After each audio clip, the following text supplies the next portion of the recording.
Ici, l'affluence n'a pas beaucoup diminué ces dernières semaines.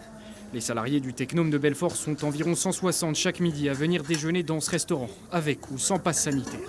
J'ai mon passe sanitaire, donc s'ils me le demandent, je prends l'entrée. Ça ne me pose pas de problème.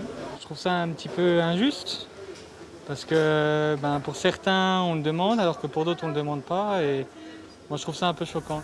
Et si cet établissement n'est pas soumis au contrôle du pass sanitaire, c'est parce qu'il est conventionné avec les entreprises du secteur. Alstom, General Electric ou Orange, par exemple. Si nous, on est soumis au pass sanitaire, il va falloir aussi que les entreprises le soient soumises. Donc là, il y a cette frontière-là que je pense que ça ne va pas forcément passer pour toutes les entreprises. Après, ça serait vraiment très compliqué à faire, puisqu'après, il faut faire aussi un contrôle en amont aussi quand les gens iraient travailler. Pas forcément venir que chez nous. Pour l'instant, aucune contrainte donc pour Adam, qui n'est pas vacciné, ce qui ne l'empêche pas de déjeuner ce midi avec son ancien collègue Vincent, qui dispose lui d'un pass sanitaire. C'est un choix. Donc là c'est bien de pouvoir venir manger quand même sans passe sanitaire. C'est son choix, j'ai fait le mien, après il n'y a aucun souci à ce niveau.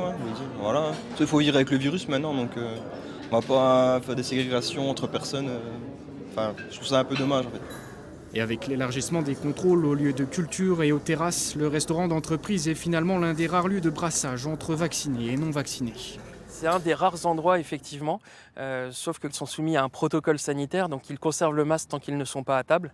C'est après, une fois qu'ils sont à table, que la question peut se poser, est-ce qu'il y a risque ou pas? Et ça, on n'a pas encore assez de recul pour le savoir aujourd'hui, malheureusement. S'il est normalement réservé aux seuls salariés du Technome, l'établissement tient à le préciser. Ici, pas question de devenir un repère de ceux qui ne disposeraient pas encore d'un pass sanitaire.